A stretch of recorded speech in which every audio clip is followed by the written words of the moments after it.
إن الحمد لله نحمده ونستعينه ونستغفره ونعوذ بالله من شرور أنفسنا ومن سيئات أعمالنا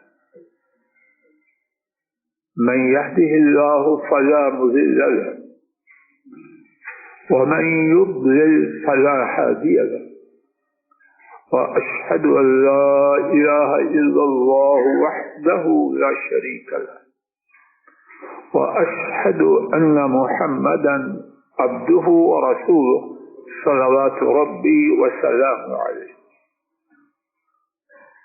أما بعد فإن خير الحديث كتاب الله وخير الهدي هدي محمد صلى الله عليه وسلم وشر الأمور محدثاتها وكل محدثة بدعة وكل بدعة ضلالة وكل ضلالة في النار.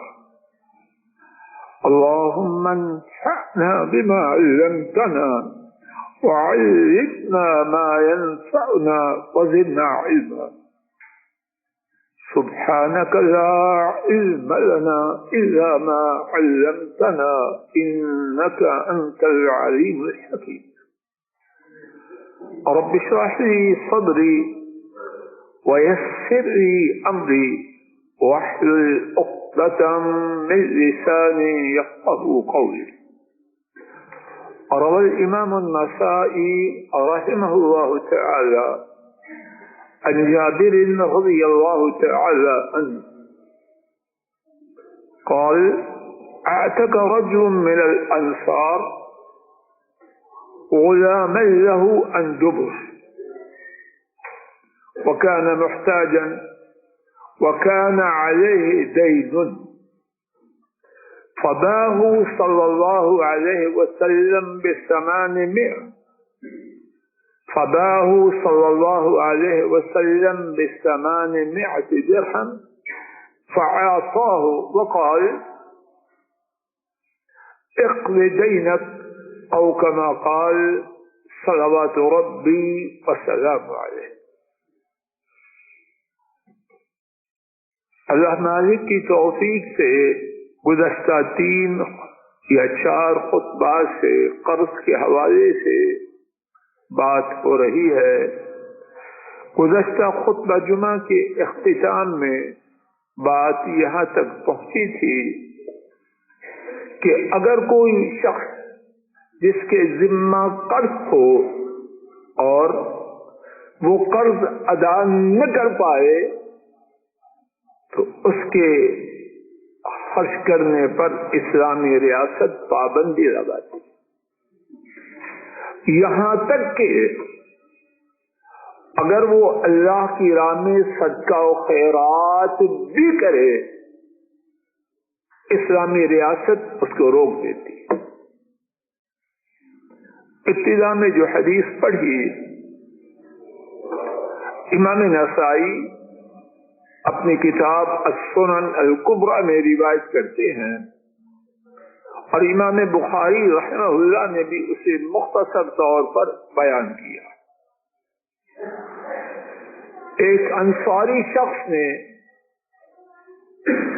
یہ اعلان کیا کہ اس کا غلام جب وہ فوت ہوگا تو وہ آزاد ہے. اللہ کو راضی کرنے کی بظاہر یہی بات ہے.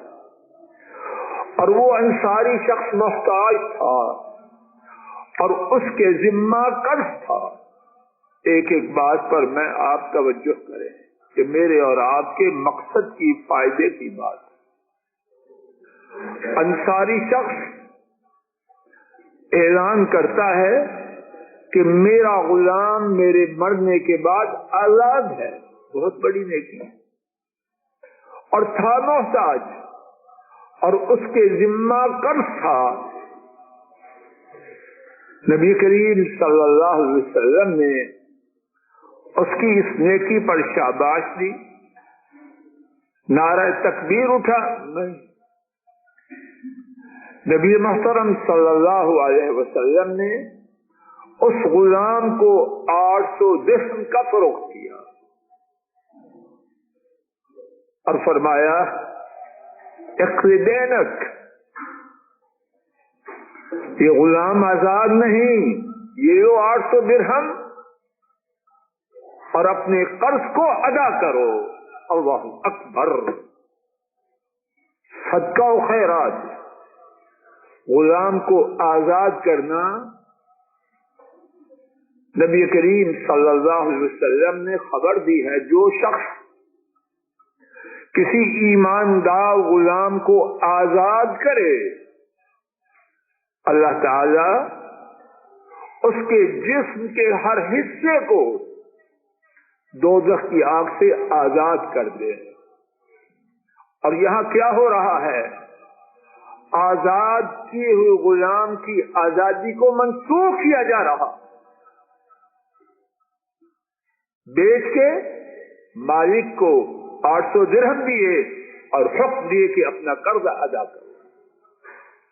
اور یہاں یہ بات نوٹ کیجیے، مجھے پتا ہے جو بات کہنے لگا ہوں تلخ ہے، کڑوی ہے، لیکن اللہ کرے کہ میرا ارادہ فائدے اور ثواب کا ہو اور آپ کو اور مجھے فائدہ ہو۔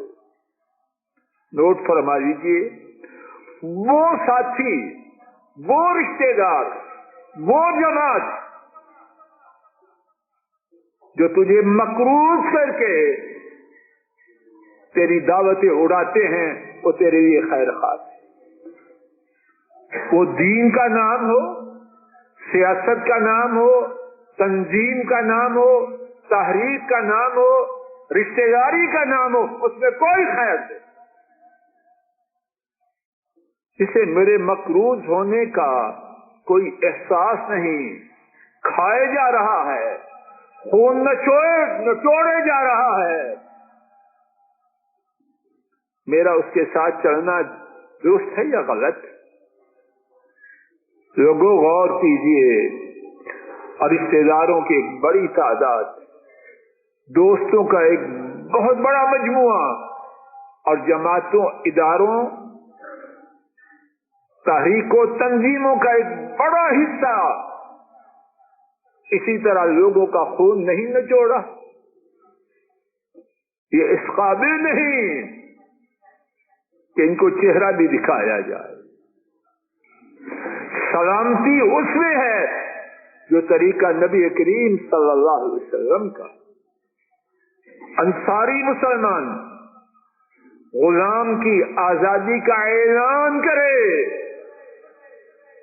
شاباش نہیں دی، جزاک اللہ خیرن نہیں کہا، اور یہاں کیا کچھ ہو رہا ہے؟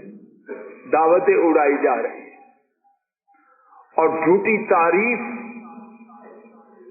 کی جا رہی ہے۔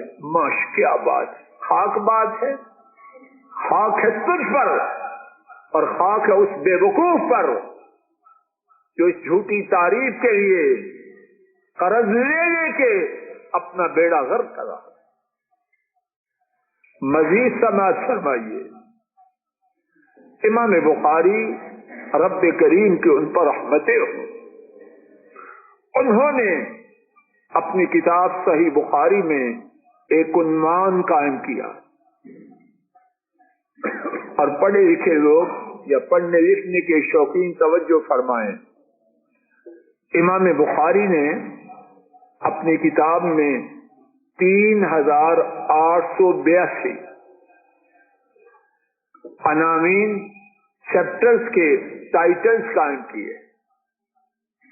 اللہ توفیق دے تو ان کو ضرور پڑھا جائے،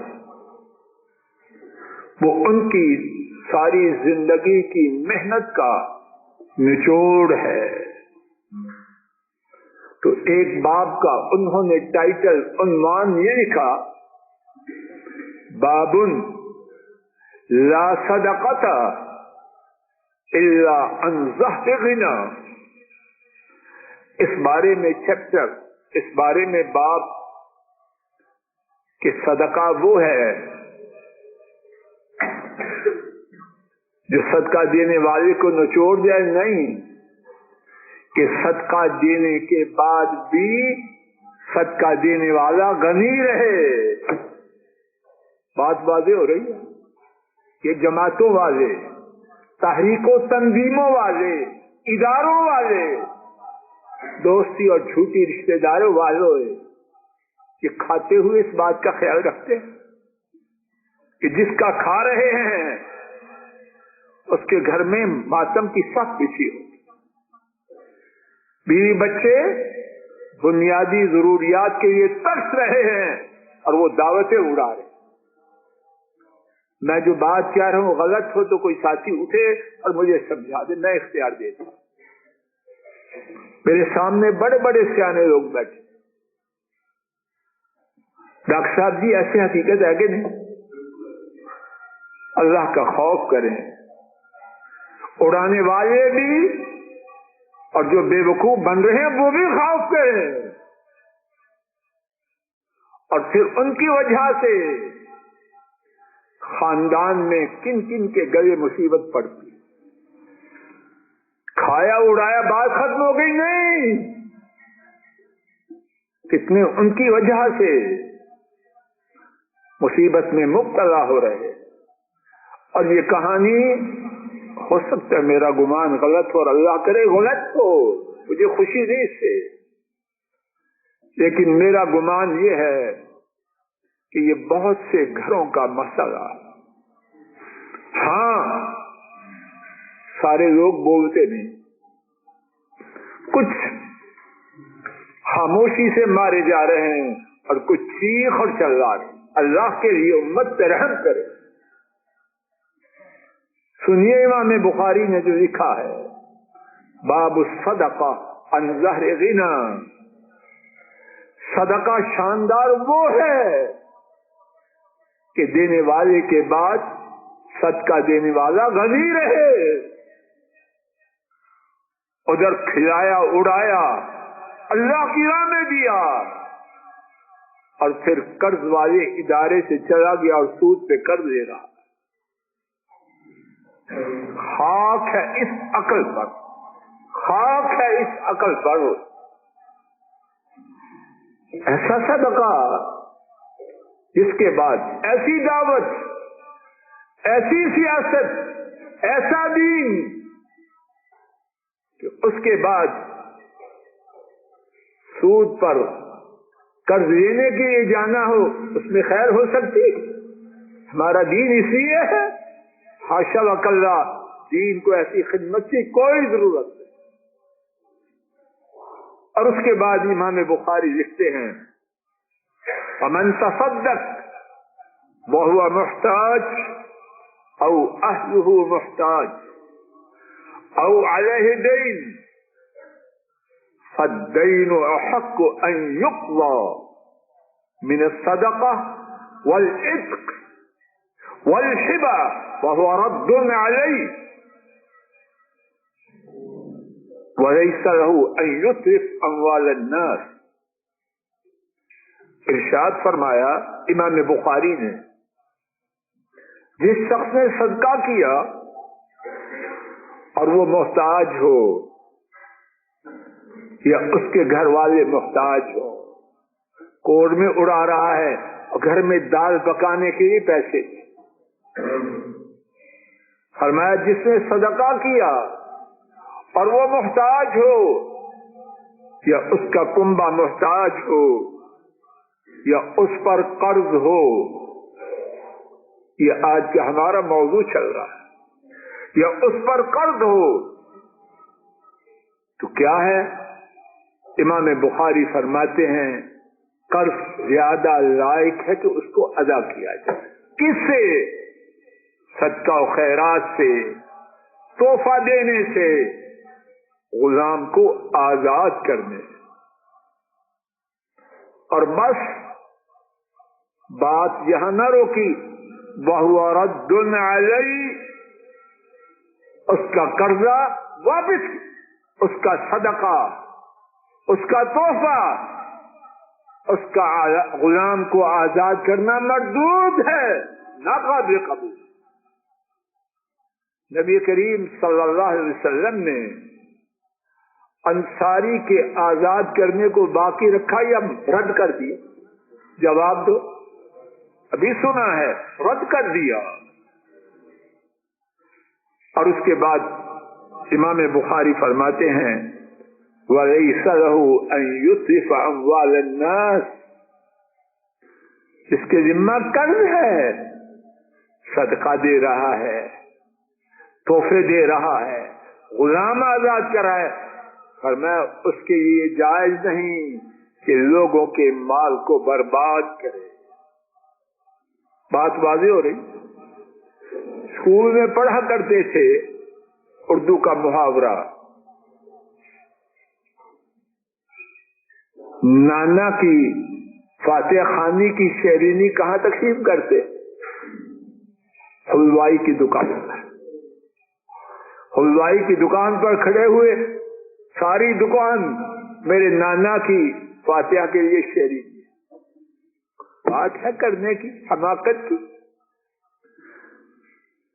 گھر والوں کا خرچہ نہیں، لوگوں کا مقروض ہے. صدقہ خیرات کرے، تحفہ دے، اللہ کی رضا کے لیے غلام آزاد کرے، سب مردود. کمائے، قرضہ ادا کرے، گھر والوں کی ضروریات پوری کرے، پھر اللہ کی راہ میں خرچ کرے. شاباش.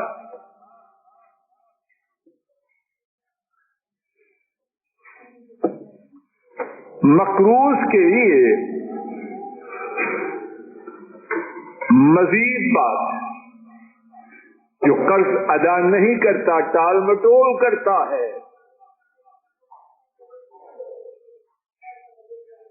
سماعت فرمائیے.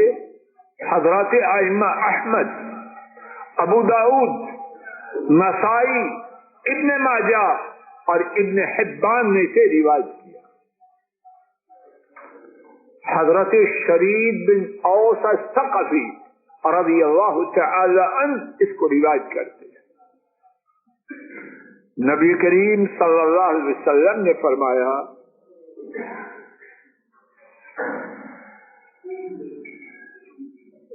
مجھے سب کرسی دیں، کرسی جلدی دیں. جزاکم اللہ خیر. توجہ فرمائیے. لی الواجد یحل عرضه وعقوبته، فرمایا وہ شخص دے سکتا ہے، ٹال مٹول کرتا. ہم پہلے بات پڑھ رہے تھے، سن رہے تھے، دینے کی طاقت نہیں، صدقہ خیرات کر رہا ہے، اس کی بات ہم سن چکے. اب ہے ٹال مٹول کرتا ہے، تو بس اس کو واضح و نصیحت کی تک ہے یا آگے بھی ہے؟ کچھ آگے بھی ہے. ہمارا دین صرف واضح و نصیحت ہی نہیں، اسلامی ریاست اس کے ساتھ قوت بھی استعمال کرے. اور یہ قوت کا استعمال موٹی بات، اصولی بات یہ اسلامی ریاست کر سکتی ہے، عوام جماعتیں نہیں کر. تو کیا ہوگا؟ فرمایا جو ٹال مٹول کرنے والا ہے اس کے لیے دو باتیں، ایک بات لینے والا کرے گا، ایک بات اسلامی ریاست کرے گی. لینے والا کیا ہے؟ اس کے لیے یحل عرضہ، اس کی بے عزتی کرے. ٹال مٹول کرنے والے کی بے عزتی کرنے کا لینے والے کو حق ہے، نہیں کرنا چاہتا اس کی مہربانی. اللہ ہدایت دے. سب سے پہلے مجھے، آپ کو اور ہماری اولادوں کو. قرضہ لینے والوں کی ایک بڑی تعداد، اللہ کے لیے غور کریں کہاں جا رہے ہیں. قرضہ لینے والوں کی ایک بڑی تعداد، ان کا ٹارگٹ لوگوں میں جھوٹی عزت بنانا ہوتا ہے. خان صاحب بھی ٹھیک کہہ رہا ہوں یا غلط ہے؟ اچھے کپڑے ہو جائیں، اچھی گاڑی ہو جائے، شادی میں ٹور ہو جائے، فنکشن میں پتہ چل جائے، یہ ہوتا ہے مقصد ایک بڑی تعداد میں لوگوں کے. یہ جو فرمایا ٹال مٹول کرتا ہے، دے نہیں رہا، دے سکتا ہے، اس کی بے عزتی کرنے کا لینے والے کو حق ہے. اور کسی مسلمان کی بے عزتی کرنا کتنا بڑا گناہ ہے. ایک مسلمان کی عزت کی شان اللہ نے کعبۃ اللہ سے زیادہ بنائی. ایک طرف وہ غور کیجئے، اور وہ مکروز دے سکتا ہے، دینے میں ٹال مٹول کر رہا ہے. کہاں کعبۃ اللہ سے بڑی شان، اور کہاں اس کو ذلیل کرنا لینے والے کا حق بنتا. قرض کی ادائیگی میں ہونے کے باوجود ٹال مٹول کرنے والا کہاں سے کہاں پہنچ گیا. اور دوسری بات وعقوبتہ، اور یہ بات کرے گی اسلامی ریاست، اور اس کو سزا دے. کیا سزا دے؟ ائمہ امت نے اس کو بیان کیا. امام سفیان، امام وقی اور امام شعبی فرماتے ہیں اس کو گرفتار کیا جائے، اس کو قید کیا جائے. اور امام شعبی فرماتے ہیں وہ مکروز جو دینے کی استطاعت ہونے کے باوجود ادا نہیں کرتا، اس کو قید کرنے میں زندگی ہے. جو بات میں سمجھا ہوں، امت کی زندگی اس میں ہے کہ ایسے نالائق کو جیل کے اندر بھیجا جائے. یہ گندا سودا باہر رہے گا، خرابی کرے گا. امام شعبی فرماتے ہیں زندگی یہ ہے، اور جو میں سمجھا ہوں امت کی خیر، امت کی زندگی اس میں ہے کہ یہ باہر نہ رہے، اندر بند کیا. قاضی شریح اسلامی تاریخ کے بہت بڑے قاضی، اور قاضی ابن ابی زیبہ اور دیگر بہت سے قاضی، ان کا طریقہ یہ تھا جو شخص استطاعت کے باوجود قرض کے ادا کرنے میں ٹال مٹول کرتا، اس کو جیل بھیجا. مکروز کے حوالے سے آج کے خطبہ جمعہ کی ایک اور بات. علامہ خرقی نے یہ بات تحریر کی،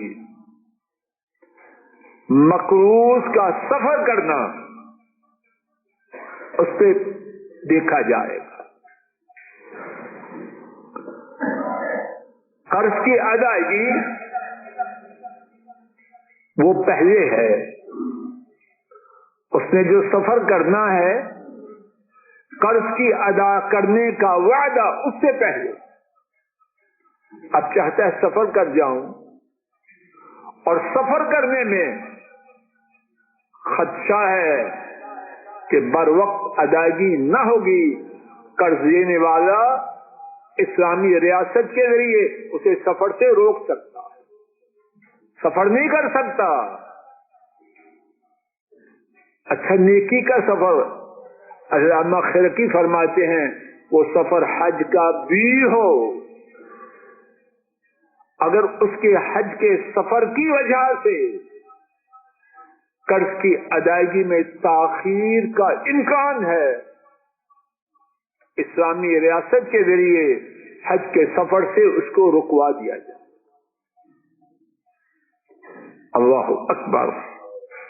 حضرات و خواتین غور کیجئے، قرض کا معاملہ کتنا سنگین ہے. مزید سماعت فرمائیے. علامہ خرقی نے لکھا جہاد پر جانے کا ارادہ ہے، جانا چاہتا ہے، اور جہاد کے لیے جانے کی مدت تھوڑی ہے. جہاد سے واپسی پروگرام کے مطابق پتہ تو اللہ کو ہے، اس کی واپسی کی تاریخ پہلے ہے، قرض کی ادائیگی بعد میں۔ علامہ خرقی لکھتے ہیں جہاد سے واپسی کی تاریخ قرض کی ادائیگی سے پہلے ہے یا بعد؟ جہاد پر قرض دینے والے کی اجازت کے بغیر نہیں جانا۔ بات واضح ہو رہی ہے؟ کیوں حکمت بیان کی جا رہی ہے؟ کیوں؟ اس لیے جہاد پہ جا رہا ہے مرنے مارنے کے لیے، حج پہ جا رہا ہے مرنے مارنے کے لیے نہیں۔ حج میں بھی مر سکتا ہے اور جہاد سے باقی بھی آ سکتا ہے، لیکن جہاد میں جانے کا تو مقصد ہی ہے یہ کہ مارنا ہے یا مرنا ہے۔ اس سفر پہ جانے سے پہلے قرض کا بندوبست کرے یا قرض دینے والے کی اجازت لے۔ اور ہم یہ سن چکے ہیں کہ جبریل علیہ السلام نے کیا کہ خبر دی نبی کریم صلی اللہ علیہ وسلم کو، اللہ کی راہ میں شہید ہونے والے کے تمام گناہ شہادت کی وجہ سے معاف کر دیے جاتے ہیں، لیکن قرض کا گناہ وہ معاف ہے۔ اللہ تعالیٰ اپنے فضل و کرم سے مجھے، آپ کو، امت کے تمام حضرات و خواتین کو اور ہمارے اہل اقتدار کو عقل دے۔ اللہ تعالیٰ ہمیں، امت کے افراد کو اور ہمارے ملکوں کو، ہمارے ملک پاک کو اپنی رحمت سے قرضے سے بچنے کی سچی طرف عطا فرمائے، اور جس قرضے میں پھنس چکے ہیں اپنے فضل و کرم سے اس سے نکال دے۔ وآخر دعوانا ان الحمد للہ رب العالمین۔ الحمد للہ نحمده ونستعینه ونستغفره ونعوذ باللہ من شرور انفسنا ومن سیئات اعمالنا، من يهده الله فلا مضل له ومن يضلل فلا هادي له، وأشهد أن لا إله إلا الله وحده لا شريك له، وأشهد أن محمدا عبده ورسوله صلوات ربي وسلامه عليه۔ آج کے خطبہ جمعہ کا خلاصہ، اگر کوئی شخص مقروض اور محتاج ہو اور قرض ادا نہ کر پاتا ہو، اگر وہ صدقہ خیرات بھی کرے گا، اس کے صدقہ خیرات کو رد کر کے واپس کر دیا جائے، اور اسلامی ریاست اس کو حکم دے گی اپنے قرضداروں کا قرض ادا کرے۔ دوسرا نقطہ، اللہ مالک کی توفیق سے یہ بیان کیا گیا کہ مقروض کی سفر کی آزادی محدود ہو جاتی ہے، اور اس بارے میں اللہ مالک کی توفیق سے تفصیل بیان کی گئی۔ اور تیسری بات یہ عرض کی گئی کہ وہ مقروض جو استطاعت کے باوجود ادا نہیں کرتا، ٹال مٹول کرتا ہے، اس کو بے عزت کرنے کا قرض دینے والے کو شریعت حق دیتی ہے۔ اللہ تعالیٰ اپنے فضل و کرم سے قرض سے محفوظ رکھے، اور جو قرض میں پھنسے ہیں اللہ اپنی رحمت سے ان کی مدد کرے، اور جو ٹال مٹول کر رہے ہیں، لوگوں کا مال کھانا چاہتے ہیں، اللہ ان کو ہدایت دے۔ مولا کریم تمام مسلمان فوت ہونے والوں کے گناہوں کو معاف فرمائیے، بیماروں کو شفا دیجیے، پریشانوں کی پریشانیوں کو دور فرمائیے۔ ارے اللہ ہمارے ملک پاک پر رحم فرمائیے، قرض کی لعنت سے ہمارے ملک پاک کو آزاد فرمائیے۔ اے اللہ قرض کی لعنت سے ہمارے ملک پاک کو آزاد فرمائیے۔ اے اللہ ہمارے ملک پاک کی حفاظت فرمائیے، چپتے چپتے کی حفاظت فرمائیے، اور اس کے اندرونی اور بیرونی دشمنوں کو نیست و نابود فرمائیے۔ اللہم صلی علی محمد وعلی آل محمد کما صلیت علی ابراہیم وعلی آل ابراہیم انک حمید مجید۔ اللہم بارک علی محمد وعلی آل محمد كما باركت على إبراهيم وعلى آل إبراهيم إنك حميد مجيد۔ سبحان ربك رب العزة عما يصفون وسلام على المرسلين والحمد لله رب العالمين.